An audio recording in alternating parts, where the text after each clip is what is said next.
இன்றைக்கி பார்த்திங்கன்னா தனுசு ராசி அன்பர்களுக்கு 2026ஆம் ஆண்டு செல்வ செழிப்பு, பண வருவாய் அதிகரிக்கும் வழிவகை. எந்த ஒரு சூழ்நிலையிலும் தன்னை தூக்கிவிட ஒருத்தர் காப்பாற்றுவார். இறை அருள் மிக்க ராசி இந்த ராசிங்க. இந்த ராசிக்கு பார்த்திங்கன்னா போராட்ட குணம் நிறைய இருக்கும். போராடி போராடி ஜெயிக்கின்ற ராசி இந்த ராசி. எந்த ஒரு சூழ்நிலையும் அந்த வீடு மாறி இருந்தால் சூப்பராக இருக்கும். சார் கட்டின வீடு கொஞ்சம் ஆல்ட்ரேஷன் பண்ணுறேன், பர்ஃபெக்ட். புது வீடு நானே கட்ட போகிறேன், வெயிட் பண்ணுங்கள். அப்போ அது நம்ம கவனிக்க வேண்டிய சூட்சமம். ஏன்னா இந்த காலகட்டத்தில் கோச்சாரத்தில் கட்டின வீடு வரலாம். சார் பிஸ்னஸ் சம்மந்தப்பட்டது எப்படி இருக்குது? சார் பிஸ்னஸ் சம்மந்தப்பட்டது பார்த்திங்கன்னா நல்ல முக்கியமான இந்த நேரத்தில் உங்களுக்கு தொழில் சம்மந்தப்பட்டது மாற்றணும், கூட்டு சம்மந்தப்பட்டது போடணும், இன்னொரு தொழிலை புதுசாக பிரான்ச்சஸ் ஆரம்பிக்கணும்லாம் சிந்தனை வருகின்ற காலகட்டங்கள். இது ஜாதகமோ இல்லை அந்த ஃபீல்டு சார்ந்த ஒரு எக்ஸ்பர்ட் டிஸ்கஷன் பண்ணணும். இந்த ராசிக்கு எங்கே தொழில் ஆரம்பித்தாலும் பார்க்கிங் இடம் இருந்தால் தொழில் ஓடும். என்ன சார் இப்படி சொல்கிறீங்க? 4ஆம் இடமும் உங்கள் ராசி எதுவுமே ஒன்றுங்க.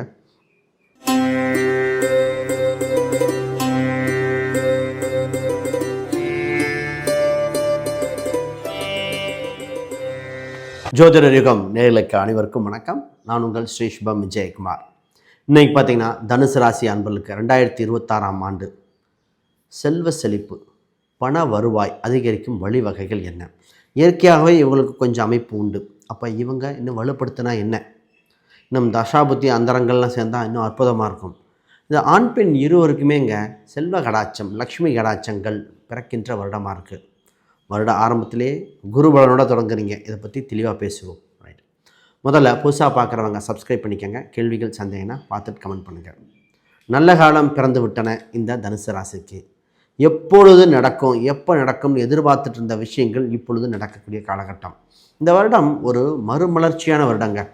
அப்போ இத்தனை வருஷத்தில் என்னென்னலாம் தடை ஏற்பட்டதோ அதெல்லாம் நடக்கின்ற காலகட்டம்.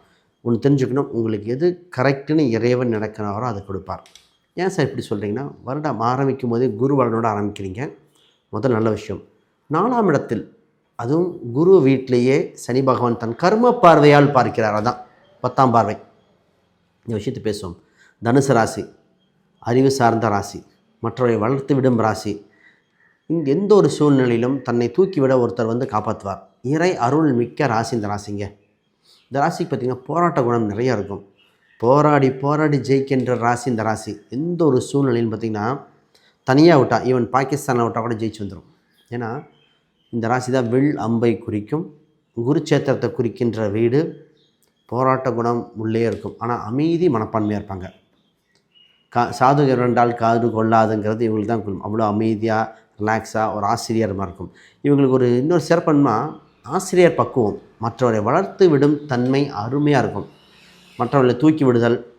இவங்களுக்கு அறிவுக்கு முக்கியத்துவம் கொடுப்பாங்க, நேர்மைக்கு முக்கியத்துவம் கொடுப்பாங்க, நியாயம் பக்கம் நிற்பாங்க. எந்த ஒரு சூழலும் நியாயத்தின் பக்கம் நிற்கின்ற ராசி இது. இந்த ராசிக்கு இப்போ குருபார்வை வந்திருக்கு. உங்கள் ராசிக்கு 10ஆம் இடத்தில் முதல்ல உங்களுக்கு பணம், செல்வம், அதிபதிகள் சேர்க்கக்கூடிய காலகட்டம். ஜூன் 2க்கு மேலாம் பார்த்திங்கன்னா சார் இடம், வீடு, சொத்து சுகங்கள், வண்டி வாகனங்கள் இது சம்மந்தப்பட்டது நடக்கும். நிறைய பேர்த்து பார்த்திங்கன்னா சார் வெளிநாட்டு சம்மந்தப்பட்ட பயணங்கள், வெளியூர் பயணங்கள் பார்க்கலாம் அப்படின்னு யாராவது தனுசு ராசி முயற்சி இருந்தால் இப்பொழுது நீங்கள் பாஸ்போர்ட் சம்மந்தப்பட்டது அப்ளை பண்ணலாம். நிறைய மாணவர்கள் பார்ப்பாங்க, சார் படிக்கிறதுக்காக வெளிநாடு போகிறேன், IELTS, TOEFL, GRE எழுதுகிறேன், வாய்ப்புகள் அதிகம். முதல்ல இந்த ராசிக்கு பார்த்திங்கன்னா திருமணம் சம்மந்தப்பட்ட விஷயத்துக்கு முக்கியத்துவம் கொடுக்க வேண்டிய காலகட்டங்க. குருபார்வை இருப்பதனால மனதுக்கு பிடித்த வரன் அமைகின்ற காலகட்டங்கள். இந்த நேரத்தில் திருமணத்தை தள்ளி போடுவது தக்க விஷயமாக இருக்காது. அப்போ முக்கியமாக கரெக்டாக ஜாதகம் பொருத்தம் இருக்கா, நட்சத்திர பொருத்தங்கள் இருக்கா, கட்ட பொருத்தம் இருக்கா, கூட்ட திசை இதெல்லாம் பார்த்துட்டு உங்களுக்கு பிடிச்சிருக்கா அப்படின்னா டைரெக்டாக திருமணத்துக்கு ப்ராசஸ் பண்ணணும். திருமணத்தோட சூட்சம் இருக்குங்க.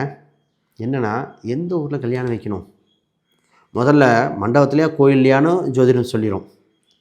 ஆண் ஊர்லையா பெண் ஊர்லையா, இப்போ எந்த ஊரில் வளர்ச்சியாக இருக்கோ, எந்த பாவம் அடிப்படையில் உங்களுக்கு நல்லா இருக்கோ அந்த ஊரில் வச்சுட்டா திருமணம் சக்ஸஸ். சூட்சமாக இதுதான். திருமண பொருத்தம் போடும் பொழுது அந்த அம்சங்கள் கரெக்டாக போட்டால் ஜெயிச்சிருவீங்க. சார் வேலை விஷயமாக பேசுவோம். சார் முதல்ல உத்தியோகம் புருஷ லட்சணம்பாங்க. இப்போ உத்தியோகம், வேலையோ பிஸ்னஸோ ஏதோ ஒன்று பண்ணியாகணும். இந்த ராசிக்கு 6ஆம் இடத்தில், இப்போ 6ஆம் அதிபதியே 11ஆம் அதிபதியாக இருக்கார். இந்த வருடம் தொடங்கும் போது இந்த ராசியிலிருந்து தொடங்குது. சுக்கிர கடாச்சம். இந்த விஷயத்துக்கு ஃபஸ்ட்டு வேலை இல்லாதவங்களுக்கு வேலை கிடைக்கும். வேலையில் இருக்கிறவங்களுக்கு ஒரு உயர் பதவி கிடைக்கும். முயற்சி பண்ணலாமா? நிச்சயமாக பண்ணலாம். ஆனால் ஒன்று வேலையை விட்டு விட்டு சர்ச் பண்ணக்கூடாது. இப்போ வேலையில் இருந்துக்கிட்டே வேலையை சம்மந்தப்பட்டு பண்ணலாம். புதுசாக படிக்கிற யோகம், தான் செய்கிற வேலையை இன்னும் கொஞ்சம் அப்டேட் பண்ணிக்க. இந்த காலகட்டத்தில் வயது வித்தியாசம் இல்லாமல் படிச்சுட்ருக்காங்க. இந்த ஏஐ டெக்னாலஜி வந்தனால புதுசாக படிக்க ஆரம்பிச்சிட்டாங்க. ஈவன் ப்ரொஃபஸர் வரைக்குமே தன்னை ஸ்கில்ஃபுல்லாக பண்ணிகிட்ருக்காங்க. ஒருத்தரில் சொல்ல சபாட்டிக்கல் போகிறேன்பாங்க. அப்போ அவங்களாம் அந்த வேலைக்கு போய் இன்னும் கொஞ்சம் அப்டேட் பண்ணிக்குது. சார் உங்களுக்கு கோல்டன் டைமாக இருக்குது, 40-45 வயசு இருந்தாலும் தப்பு இல்லை, நீங்கள் இப்போ கற்றுக்க வேண்டிய சூழ்நிலை, இப்போ கற்றுக்கிட்டிங்கன்னா ரொம்ப நல்லாயிருக்கும். இதில் சில காலமாங்க போன வருஷம்லாம் சார் வேலை செய்கிறது ஒரு ஒரே தொந்தரவாக இருந்தது. உழைப்புக்கு தகுந்த ஊதியம் இல்லை, அவ்வளோ உழைக்கிறோம், அங்கீகாரம் வேற ஒருத்தருக்கு இருந்தது. இதெல்லாம் பார்த்தது இந்த ராசி. இப்பொழுது ஃபஸ்ட்டு நல்ல விஷயம் என்ன நடக்குதுன்னா, சார் நீங்கள் மீண்டு வர வாய்ப்பு வந்தாச்சு, நீங்கள் அடுத்த படிநிலை நோக்கி நகருங்க, முயற்சி செய்யுங்க, வெளிநாடு வரைக்கும் சூப்பராக இருக்குது இந்த ராசிக்கு. அடுத்து இங்கே தான் வர பாருங்க. சார் பூர்வீக சம்மந்தப்பட்ட சொத்துக்கள் அதோட விஷயங்கள் எப்படி இருக்கும், செல்வ கடாட்சம் எங்களுக்கு அது மூலம் ஏதாவது வகையில் வருமா, உங்களுக்கு பணம் சம்மந்தப்பட்டது சொத்துக்கள் வம்சங்கள் வந்திருக்கு. பூர்வீக சொத்து ஆண் பெண் இருவருக்கும் வர வாய்ப்புகள் உண்டு. இன்னும் டீப்பாக பேசுவோம். அதற்கு முன்னாடி யாருக்காவது புதுசாக ஜாதகம், பிரசன்னம், வாஸ்து, நியூமராலஜி பார்க்கணுன்னா ஸ்க்ரீனில் தெரிகிற எண்களுக்கு தொடர்பு கொள்ளுங்கள், உங்களுக்கு தரப்படும். அப்புறம் நான் ஒரு புக்கு பப்ளிஷ் பண்ணியிருக்கேன், modern patch exploring Vedic astrology for today அப்படின்னு ஒரு அடிப்படை ஜோதிட புக். இதில் ப்ராக்டிக்கல் மெத்தடெலாம் போட்டது தான் விஷயம். படிக்கும் பொழுதே ஈவன் நீங்கள் ப்ராக்டிஸ் பண்ணிகிட்டே வர மாதிரி வரும், ஒவ்வொரு ஸ்டெப் பை ஸ்டெப்பாக. இந்த புக்கில் பார்த்திங்கன்னா சூட்சம ரகசியங்கள், அதில் தசாபுத்தி எப்படி இருக்குது, நட்சத்திரம் எப்படி வேலை செய்யுது, பிரசனத்துக்குண்டானது, இது எங்கெங்கே பயன்படுத்தலாம், எப்படி புரிந்து கொள்வதுங்கிற மாதிரி தெளிவாக வித் எக்ஸாம்பிள்ஸோடு போட்டிருக்கேன். நிச்சயமாக பயனுள்ளதாக இருக்கும். ரைட், இது அமேசான், ஃப்ளிப்கார்ட்டில் அவைலபிளாக இருக்குது, பாருங்கள். இப்போ இந்த பூர்வீக சொத்து சம்மந்தப்பட்டதில் பார்த்திங்கன்னா சின்ன சின்ன சங்கடங்கள் வந்து சரியாகிற மாதிரி இருக்குது. அதில் ஒரு சிலர் சொல்லுவேன், சார் நீங்கள் சொத்தை எடுத்துக்கங்க, உங்களுக்கு பூர்வீக சொத்து செட் ஆகும். ஒரு சிலருக்கு வேண்டாம், இந்த மாதிரி சொல்ல வகையெல்லாம் வாய்ப்பு இருக்குது. அப்போ ஜாதக அடிப்படையில், தசாபுத்தி அடிப்படையில் மாறும். இப்பொழுது சொத்து சுகங்கள் வாங்கலாமா அப்படின்னு இந்த கேள்வி கேட்டால், ஃபஸ்ட்டு விஷயம், சொத்து சுகங்கள் வாங்கக்கூடிய அம்சம் ஜூனுக்கு முன்னாடி கிடையாது, ஜூனுக்கு பின் உண்டு. செகண்ட் ஹேண்ட் வீடு வாங்குறீங்களா, அமோகமாக இருக்கும். ஆல்ரெடி கட்டின வீடு செகண்ட் ஹேண்டு வீடு மாதிரி இருந்தால் சூப்பராக இருக்கும். சார் கட்டின வீடு கொஞ்சம் ஆல்ட்ரேஷன் பண்ணுறேன், பர்ஃபெக்ட். புது வீடு நானே கட்ட போகிறேன், வெயிட் பண்ணுங்கள். அப்போ அது நம்ம கவனிக்க வேண்டிய சூட்சமம். ஏன்னா இந்த காலகட்டத்தில் கோச்சாரத்தில் கட்டின வீடு வரலாம். சார் பிஸ்னஸ் சம்மந்தப்பட்டது எப்படி இருக்குது? சார் பிஸ்னஸ் சம்மந்தப்பட்டது பார்த்திங்கன்னா நல்ல முக்கியமான பாயிண்ட் சொல்கிறேன் பாருங்க. பிஸ்னஸ் சம்மந்தப்பட்டது நீங்கள் இன்னும் டெவலப் பண்ண, உங்களுக்கு வேலை செய்யும் இடத்தில் பெண்கள் சம்மந்தப்பட்ட எண்ணிக்கை குறைவாக இருந்தால் இதாகும். ஏன்னா உங்கள் ராசிக்கு 10ஆம் இடத்தில் சுக்கிரன் நீச்சம் அடையும். அப்போ பெண்கள் சம்மந்தப்பட்ட இது வலு குறைவாக இருக்கிறது. அப்போ நீங்கள் வேலை ஆண் பெண் இரண்டும் கலந்து தான் போடணும். நிறைய பேர் டெக்ஸ்டைல் ஷோரூம்லேயே சொன்னேன், ஒரு டெக்ஸ்டைல் ஷோரூம்லேயே ஆண் பெண் ரேஷியோ கரெக்டாக போடுங்க. ஏன்னா இந்த இடத்துல சுக்கிரன்கிறது வலிமை குறைந்திருக்கு. திருமணம் ஆகிறதுக்கு முன் அது புதனாக எடுக்கணும், திருமணத்துக்கு பின் சுக்கிரன். பட்டு செக்ஷனில் போடும்போதெல்லாம் பார்த்து போடுங்க அப்படின்னு நான் சொல்லி தான் போட்டேன். இதில் ஒரு அப்போ இந்த இடத்துல என்னென்னா வேலை சம்மந்தப்பட்டது பண்ணணும், வெள்ளி சம்மந்தப்பட்ட பொருளை பயன்படுத்திக்கங்க. ஆணாக இருந்தால் அரணாக்கயிறு, பெண்ணாக இருந்தால் கொலுசுகள், இதெல்லாம் பயன்படுத்தி சுக்கிரன் நீச்சமடைய மீட்டெடுக்கணும். இந்த நேரத்தில் உங்களுக்கு தொழில் சம்மந்தப்பட்டது மாற்றணும், கூட்டு சம்மந்தப்பட்டது போடணும், இன்னொரு தொழிலை புதுசாக பிரான்ச்சஸ் ஆரம்பிக்கணும்லாம் சிந்தனை வருகின்ற காலகட்டங்கள். இது ஜாதகமோ இல்லை அந்த ஃபீல்டு சார்ந்த ஒரு எக்ஸ்பர்ட் டிஸ்கஷன் பண்ணணும். இந்த ராசிக்கு எங்கே தொழில் ஆரம்பித்தாலும் பார்க்கிங் இடம் இருந்தால் தொழில் ஓடும். என்ன சார் இப்படி சொல்கிறீங்க? 4ஆம் இடமும் உங்கள் ராசி எதுவுமே ஒன்றுங்க. அப்போ உங்கள் ராசிக்கு பார்க்கிங் அப்படிங்கிற ஒரு விஷயம் நிச்சயமாக இருந்தால் தான் டெவலப்மெண்ட் ஆகும். ஏன்னா 4ஆம் இடமும் வண்டி வாகனம் நிறுத்தும் இடம். 3ஆம் அதிபதிங்கிறது பூங்கா, பார்க்கு. 3, 4 சம்மந்தப்பட்டால் பார்க்கிங் இருந்தால் தான் தொழில் நடக்கும். இன்றைக்கி பொதுவாகவே இது ஒரு ரூல் ஆயிடுச்சு.